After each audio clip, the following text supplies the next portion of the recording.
அஸ்ஸலாமு அலைக்கும்.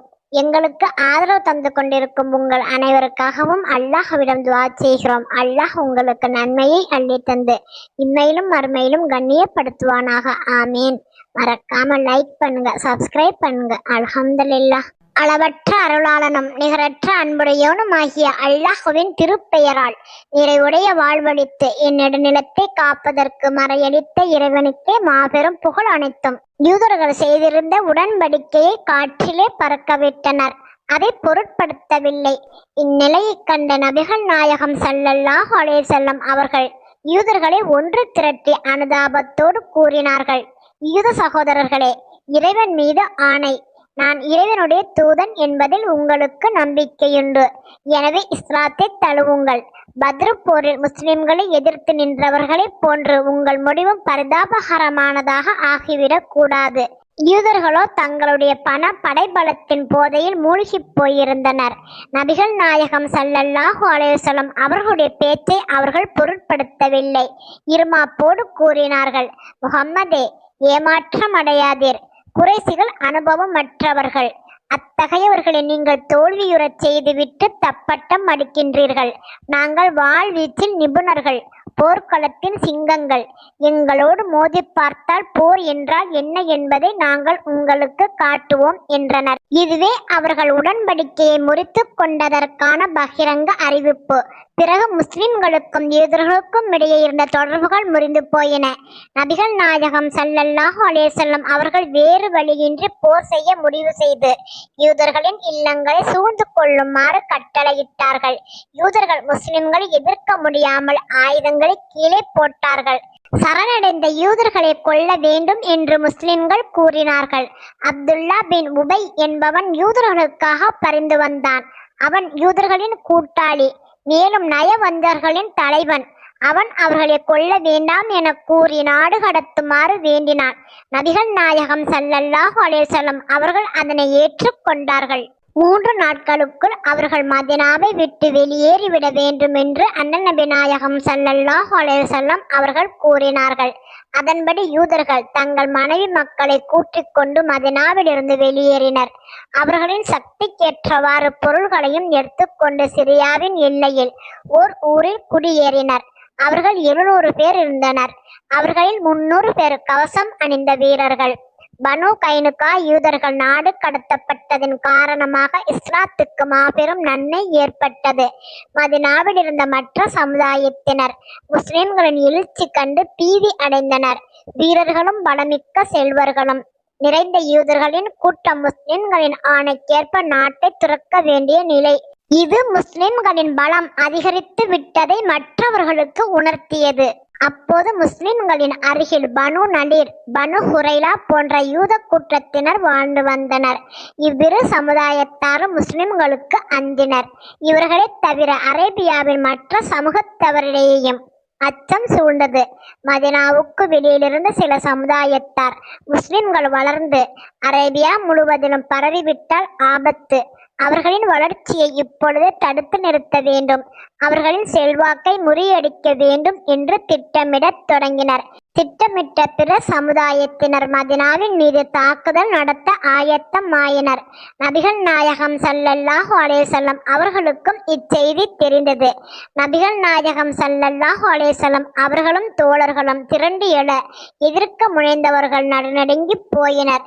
சிலர் தங்கள் உயிரை காப்பாற்றுவதற்காக பாலைவனங்களில் சென்று பதுங்கிக் கொண்டனர்.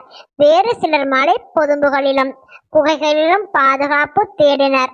குறைசியர்களின் வாழ்க்கை சிரியா சென்று செய்யும் வணிகத்தை அடிப்படையாக கொண்டது. அவ்வணிகத்துக்கு தடை ஏற்பட்டால் குறைசிகளுக்கு பெருந்தொல்லை ஏற்படும். தடையின்றி வணிகத்தை எப்படியும் நடத்தியே ஆக வேண்டும். ஆனால் எவ்வழியில் செல்வது? மதீனா வழியாக செல்ல தைரியமில்லை.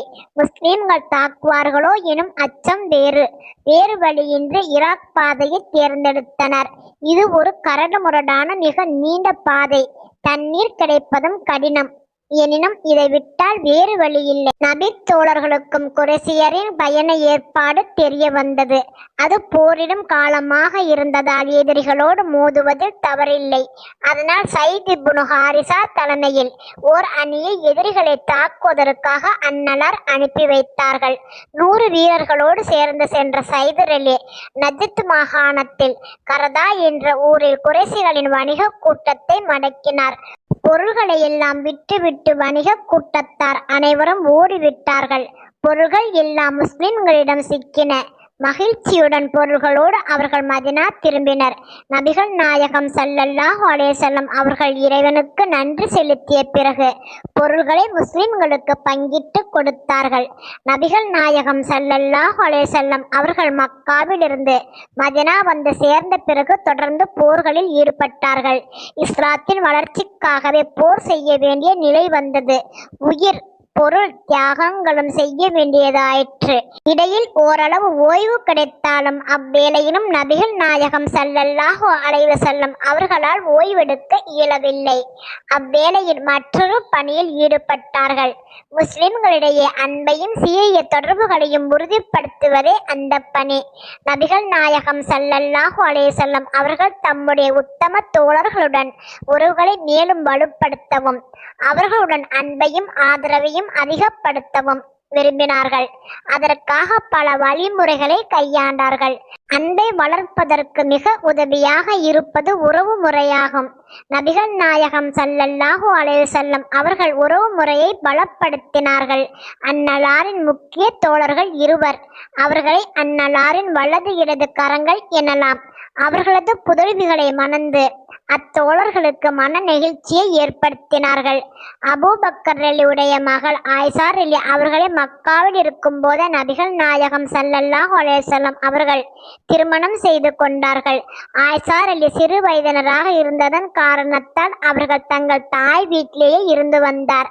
மதினா வந்த பிறகு அவர்கள் நபிகள் நாயகம் ஸல்லல்லாஹு அலைஹி வஸல்லம் அவர்களுடைய இல்லத்துக்கு வந்துவிட்டார். உமர் ரலியுடைய மகள் ஹப்சா ரலியையும் நபிகள் நாயகம் ஸல்லல்லாஹு அலைஹி வஸல்லம் அவர்கள் மணந்து கொண்டார்கள். நபிகள் நாயகம் ஸல்லல்லாஹு அலைஹி வஸல்லம் அவர்களுடைய இளைய மகள் ஃபாத்திமாவை நம்பிக்கைக்குரிய தோழரும் சகோதரருமான அலி ரலி அவர்களுக்கு மணமுடித்து கொடுத்தார்கள். மற்றொரு மகள் ருக்கியாவை தமது உயிர் தோழர் உஸ்மான் ரலி அவர்களுக்கு மணமுடித்து கொடுத்தார்கள். நபிகள் நாயகம் ஸல்லல்லாஹு அலைஹி வஸல்லம் அவர்கள் பத்ர் போரில் கலந்து கொண்ட போது ருக்கியா ரலி நோய்வாய்ப்பட்டிருந்தார். அப்போது மனைவியை கவனித்துக் கொண்டிருந்த உஸ்மான் ரலியால் பத்ர் போரில் கலந்து கொள்ள இயலவில்லை. அதன் பிறகு ருக்கியா ரலி காலஞ்சென்று விட்டார். அதன் பிறகு நபிகள் நாயகம் ஸல்லல்லாஹு அலைஹி வஸல்லம் அவர்கள் தமது மற்றொரு மகள் உம்முல் குல்சும் ரலி அவர்களை உஸ்மானுக்கு மணமுடித்து கொடுத்தார்கள். அதனால் உஸ்மானுக்கு துன்னூரைன் இரு ஒளிகளை பெற்றவர் என்ற சிறப்பு பெயர் கிடைத்தது. நபிகள் நாயகம் ஸல்லல்லாஹு அலைஹி வஸல்லம் அவர்கள் விதவைகளுக்கும் ஆதரவு கொடுத்தார்கள். ஒருவர் இறைவன் பாதையில் மரணித்து ஷஹீதாகி மனைவியையும் குழந்தையையும் விட்டு சென்றிருந்தால் அத்தகைய விதவைகளை கவனிக்குமாறும் அவர்களுக்கு அனுதாபம் தெரிவிக்குமாறும் தம் தோழர்களுக்கு கூறினார்கள். முடிந்தால் அவர்களை மணந்து கொள்ளுமாறும் அவர்களுடைய பிள்ளைகளை பராமரிக்குமாறும் அன்னலார் கூறினார்கள். அவர்கள் ஆதரவற்றவர்களாகிய பிள்ளைகள் அவர்களுக்கு பாரமாகி விடக்கூடாது என்றும் கூறினார்கள். ஹுசைமா என்பவருடைய மகள் ஜைனப் சிறந்த பெண்மணி. தானம் தர்மம் செய்வதில் மிக மிக ஆர்வம் உள்ளவர். அதனால் அவருக்கு உம்முல் மசாக்கின் ஏழைகளின் தாய் என்று பெயர் ஏற்பட்டது. பத்ரு போரில் சைனபுடைய கணவர் உயிர் நீத்தார். பிறகு சைனபை நபிகள் நாயகம் ஸல்லல்லாஹு அலைஹி வஸல்லம் அவர்கள் மணமுடித்து கொண்டார்கள். பத்ர் போரில் படு தோல்வி அடைந்த குறைசிகளால் அந்த இழிவை தாங்கிக் கொள்ள இயலுமா? அவர்களின் மதிப்பு மண்ணோடு மண்ணாகி போய்விட்டதல்லவா? எனவே அவர்கள் பழி வாங்காமல் இருக்க மாட்டார்கள் என்பது நபிகள் நாயகம் ஸல்லல்லாஹு அலைஹி வஸல்லம் அவர்களுக்கு தெரியும். எதிரிகள் அடிப்பட்ட புலியைப் போல் உரிமிக் கொண்டிருந்தார்கள். பழிக்கு பழி வாங்க துடித்துக் கொண்டிருந்தனர். முஸ்லிம்கள் குறைசிகளின் வணிக கூட்டத்தை வேறு கொள்ளையடித்தனர். இதற்கு அஞ்சியே அவர்கள் தாம் போகும் பாதையை மாற்றினார்கள். இதனால் அவர்களது பழிவாங்கும் மனப்பான்மை மேலும் அதிகமாயிற்று. இவற்றை பற்றி எல்லாம் எண்ணி நபிகள் நாயகம் ஸல்லல்லாஹு அலைஹி வஸல்லம் அவர்கள் என்றும் விழிப்புடன் இருந்தார்கள். என்றோ ஒரு நாள் போர் 3 தான் தீரும் என்று நபிகள் நாயகம் ஸல்லல்லாஹு அலைஹி வஸல்லம் அவர்கள் தெரிந்து வைத்திருந்தார்கள். மக்காவில் போர் ஆயத்தங்கள் நடந்து கொண்டிருந்தன. இஸ்லாத்தை ஏற்று மக்காவிலேயே இருந்த நபிகள் நாயகம் ஸல்லல்லாஹு அலைஹி வஸல்லம் அவர்களுடைய பெரிய தந்தை அப்பாஸ் ரலியல்லாஹு அவர்களுக்கு செய்தி கிடைத்தது. அவர் 3 நாட்களுக்குள் செய்தி மதினா சென்றடைய வேண்டும் என கூறி விரைவாக செல்லக்கூடிய ஓர் ஆளிடம் நபிகள் நாயகம் ஸல்லல்லாஹு அலைஹி வஸல்லம் அவர்களுக்கு தூது அனுப்பினார். குறைஷிகள் போர் செய்வதற்காக மதினாவுக்கு வருகிறார்கள். மாபெரும் படையுடன் வந்து கொண்டிருக்கிறார்கள். அவர்களிடம் போர் கருவிகளும் ஆயுதங்களும் நிறைய இருக்கின்றன எனும் செய்தி அந்நலாருக்கு கிடைத்தது. எதிர்பார்த்த செய்தி. ஆதலால் இச்செய்தியை கேட்ட நபிகள் நாயகம் ஸல்லல்லாஹு அலைஹி வஸல்லம் அவர்களுக்கு சற்றும் அதிர்ச்சி ஏற்படவில்லை. இதை பற்றி ஐயம் நபிகள் நாயகம் ஸல்லல்லாஹு அலைஹி வஸல்லம் அவர்களுக்கு முதலிலேயே இருந்தது. ஆனால் இவ்வளவு குறுகிய காலத்தில் இவ்வளவு அதிகமான ஆயுதங்களோடு ஒரு மாபெரும் படை திரண்டு வருவது வியப்பு ஏற்படச் செய்தது. குறைஷியர்கள் இரவு பகலாக படைகளை திரட்டினர். பல கூட்டத்தாரோடும் உடன்படிக்கை செய்தனர். அரேபியர்களுடைய உணர்ச்சியூட்ட கவிஞர்களும் பேச்சாளர்களும் பயன்படுத்தப்பட்டனர். பேச்சாளர்களும் கவிஞர்களும் ஊர் ஊராக சென்று உணர்ச்சிகரமான கவிதைகளையும் உரைகளையும் அள்ளி வீசி மக்களை போரில் பங்கு கொள்ளும்படி தூண்டினர். அதே சமயம் ஆயுதம் ஏந்திய மாபெரும் படை ஒன்று தயாரானது.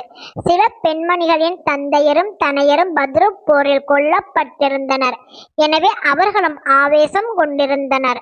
அவர்கள் ஆண்களை தூண்டி கோபமூட்டினர். அப்பெண்மணிகளில் ஹிந்து என்பவள் மிக வேகமாக இருந்தாள். இவள் உத்பா என்பவரின் மகள், அபு சுபியான் என்பவரின் மனைவி. பத்ரு போரில் அவருடைய தந்தையும் சகோதரரும் சிறிய தந்தையும் கொல்லப்பட்டிருந்தனர். இதனால் அவளுடைய உள்ளம் குமரிக் கொண்டிருந்தது. கொலைக்கு கொலை என பழி வாங்காத வரை தான் வாசனை திரவியம் பூசுவதில்லை என அவள் சபதம் எடுத்திருந்தாள். குறைசி படை புறப்பட்ட போது ஹிந்து சில பெண்களை சேர்த்து கொண்டு சேனையுடன் புறப்பட்டாள். மக்கள் அவளை தடுக்க விரும்பினர். ஆனால் அவள் நிற்கவில்லை. ஜுபைர் பின் முத்இம் என்பவரது சிறிய தந்தை பத்ரு போரில் கொல்லப்பட்டார். ஜுபைரிடம் ஒரு அடிமை இருந்தான். அவனது பெயர் வஹ்ஷி. ஈட்டி எறிவதில் அவன் கை தேர்ந்தவன். எனவே ஜுபைர் அவனிடம், நீ என் சிறிய தந்தைக்கு பகரமாக முகம்மதை அல்லது ஹம்சாவை அல்லது அலியை கொன்றுவிட்டால் நீ விடுதலை பெற்று விடுவாய் என்று சொல்லியிருந்தார். நீ ஜுபைர் சொன்னபடி செய்துவிட்டால் விலை உயர்ந்த வெகுமதிகளை உனக்கு தருவேன் என்று வஹ்ஷியிடம் ஹிந்தும் வாக்களித்தாள். வஹ்ஷி இருவரிடமும் வாக்குறுதியை பெற்று கொண்டான். குறைசி படை மதினாவை நோக்கி சென்றது. அதில் 3000 பேர் இருந்தனர். 200 குதிரைகளும் 3000 ஒட்டகங்களும் இருந்தன. படைத்தளபதியாக அபு சுபியான் வந்தார். படையினருடன் 15 பெண்களும் இருந்தனர். இவர்கள் பறை முழங்கி பத்ரு போரில் இறந்தவர்களை பற்றி இரங்கற் கவிதைகளை பாடினர். பத்ரில் கிடைத்த தோல்வியை பற்றி ரோசமூட்டினர். பழிக்கு பழி வாங்க தூண்டினர். படையில் அபு ஆமிர் அவுசி என்பவனும் இருந்தான். இவன் அவுசு கூட்ட தலைவனாவான். இஸ்லாத்தின் பெயரை கேட்டாலே எரிந்து விழுவான். நபிகள் நாயகம் ஸல்லல்லாஹு அலைஹி வஸல்லம் அவர்கள் புலம்பெயர்ந்து சென்ற போது அவன் மதினாவிலிருந்து மக்காவுக்கு வந்து எதிரிகளுடன் சேர்ந்து கொண்டான். அப்போது அவனுடன் அவனுடைய சில தோழர்களும் மக்காவுக்கு வந்துவிட்டனர். அவன் குறைசிகளிடம், இம்முறை நல்ல வேடிக்கை பார்க்கலாம். நான் முகம்மதை எதிர்த்து போரிடப் போவதால் அவுசு வம்சத்தைச் சேர்ந்தவர்கள் அனைவரும் என்னுடன் சேர்ந்து கொள்வார்கள். முகம்மதுடன் யாரும் இருக்க மாட்டார்கள் என்று கூறினான். படை போகும் வழியில் அபுவா என்ற இடத்தில் நபிகள் நாயகம் ஸல்லல்லாஹு அலைஹி வஸல்லம் அவர்களுடைய தாயாருடைய கபரு சமாதி இருந்தது. நல்ல சந்தர்ப்பம். முகம்மதுடைய தாயாரின் கபரை தோண்டி எறியுங்கள். நம்மில் எவரேனும் சிறை செய்யப்பட்டால் அவருடைய உடலில் ஒவ்வொரு அங்கத்துக்கும் பிணைத்தொகை கொடுக்கலாம் என ஹிந்து கூறினாள். சிலர் இதை எதிர்த்தனர். இவ்வாறு மறந்தும் செய்து விடாதீர்கள். பனு குசா, பனு பக்ரு இரு வம்சத்தாரும் நமது முன்னோரின் சமாதிகளை தோண்டி எரிந்து விடுவார்கள் என்று கூறினர். பிறகு அங்கிருந்து புறப்பட்டு ஆத்திக் என்ற இடத்தை அடைந்தனர். இது மதினாவை அடைவதற்கு 5 கல் முன்னுள்ள ஒரு பெயர் பெற்ற ஊர். அச்சமயம் நபிகள் நாயகம் ஸல்லல்லாஹு அலைஹி வஸல்லம் அவர்களுக்கு மக்காவில் இருந்த பெரிய தந்தையுடைய கடிதம் கிடைத்தது. அப்பொழுது நபிகள் நாயகம் ஸல்லல்லாஹு அலைஹி வஸல்லம் அவர்கள் குபா என்னும் இடத்தில் இருந்தார்கள். உபை இப்னு கஅப் கடிதத்தை படித்து காட்டினார். இதை யாரிடமும் கூற வேண்டாம் என்று சொல்லிய நபிகள் நாயகம் ஸல்லல்லாஹு அலைஹி வஸல்லம் அவர்கள் மதீனாவுக்கு வந்தார்கள். ஸஅத் இப்னு ரபி என்பாரின் வீட்டுக்கு சென்று அந்நலார் அவரிடம் கடிதம் பற்றி கூறினார்கள். மற்ற தோழர்களிடமும் கருத்து கேட்க வேண்டியிருந்ததால் அந்த கடிதத்தை பற்றி யாரிடமும் எதுவும் கூற வேண்டாம் எனவும் கூறினார்கள். ஆனால் சஹதுவின் மனைவி அப்போது அங்கு இருந்தாள். அவள் மூலம் ரகசியம் வெளியாகிவிட்டது. மற்ற தோழர்களிடம் கருத்து கேட்கும் முன்பே நாலா பக்கமும் செய்தி பரவி விட்டது. இன்ஷா அல்லாஹ் இதன் தொடர்ச்சி வரும் நாட்களில் கேட்கலாம். இறைவனுக்கு அஞ்சுவோம், இறைவனின் கட்டளைக்கு கீழ்ப்படிவோம். தபாரக்கல்லாஹ், அல்ஹம்துலில்லாஹ்.